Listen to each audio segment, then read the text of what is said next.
K Muraleedharan അത് ആരോഗ്യം plus Devaswom അതായിരുന്നു അദ്ദേഹം ആഗ്രഹിച്ചിരുന്ന രണ്ട് വകുപ്പുകൾ.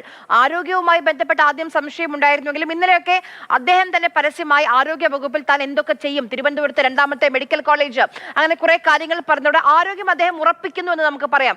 അത് കഴിഞ്ഞ് ദേവസ്വം ആർക്കാണ്? AP അനിൽകുമാറിനാണോ കെ മുരളീധരനാണോ? ആരോഗ്യവകുപ്പും ദേവസ്വം വകുപ്പും തുടക്കം മുതൽ തന്നെ കെ മുരളീധരൻ ആവശ്യപ്പെട്ടിരുന്നു. അതിൽ ചില ദേവസ്വം ആരോഗ്യ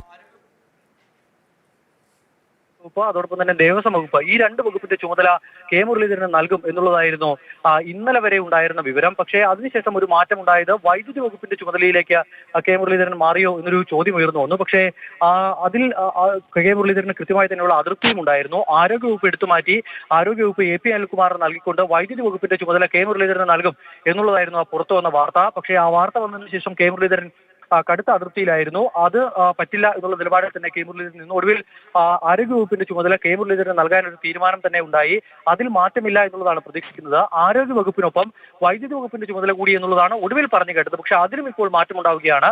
വൈദ്യുതി വകുപ്പ് സണ്ണി ജോസഫിലേക്ക് പോകുമ്പോൾ കെ മുരളീധരന് ഈ ദേവസ്വം വകുപ്പിന് പുറമെ ആരോഗ്യവകുപ്പിന് പുറമെ മറ്റേത് വകുപ്പ് എന്നുള്ളതാണ്, കായിക വകുപ്പ് എന്നുള്ള തരത്തിൽ ചില വിവരങ്ങൾ വരികയാണ്. പക്ഷേ അതിലും അന്തിമ സ്ഥിരീകരണം ഉണ്ടാകേണ്ടതുണ്ട്. ആകെ കുഴഞ്ഞു പറഞ്ഞ അവസ്ഥയാണ് അവസാന സമയത്തേക്ക് എത്തുമ്പോൾ എന്ന് പറയേണ്ടി വരും. കാരണം ഇന്നലെ വരെ പറഞ്ഞു കേട്ടിരുന്ന, ഇന്നലെ വരെ മന്ത്രിമാർ തങ്ങളുടെ വകുപ്പ് എന്ന് ഉറപ്പിച്ച് മുന്നോട്ട് പോയിരുന്ന പല വകുപ്പുകളിലും മാറ്റം ഉണ്ടാകുന്നു എന്നതിന്റെ സൂചനയാണ് ഇപ്പോൾ പുറത്തു വരുന്നത്. ആര്യ, അതെ, പറഞ്ഞ് കേട്ടിരുന്ന കാര്യങ്ങളിൽ നിന്ന്, പറഞ്ഞു കേട്ട വകുപ്പുകളിൽ നിന്ന് മാറ്റമുണ്ടാകുന്നു. അത് സുപ്രധാനമായ മന്ത്രിമാരുടെ വകുപ്പുകളിലാണ് ഇപ്പോൾ മാറ്റങ്ങൾ നമ്മൾ കേൾക്കുന്നത്. മുഖ്യമന്ത്രിയുടെ വകുപ്പുകളിൽ മാറ്റം വരുന്നില്ല. പക്ഷേ റവന്യൂ വകുപ്പ് കൈകാര്യം ചെയ്യുമെന്ന് നമ്മൾ കേട്ടിരുന്നത് അത് സണ്ണി ജോസഫ് ആയിരുന്നു. പക്ഷേ റവന്യൂ നേരെ AP അനിൽകുമാറിലേക്ക് പോവുകയാണ്. അപ്പോൾ ദേവസ്വം വകുപ്പ് ആർക്കാണ്? കെ മുരളീധരനാണോ AP അനിൽകുമാറിനാണോ? എം ലിജുവിന് ഏതൊക്കെ വകുപ്പുകളുണ്ട്?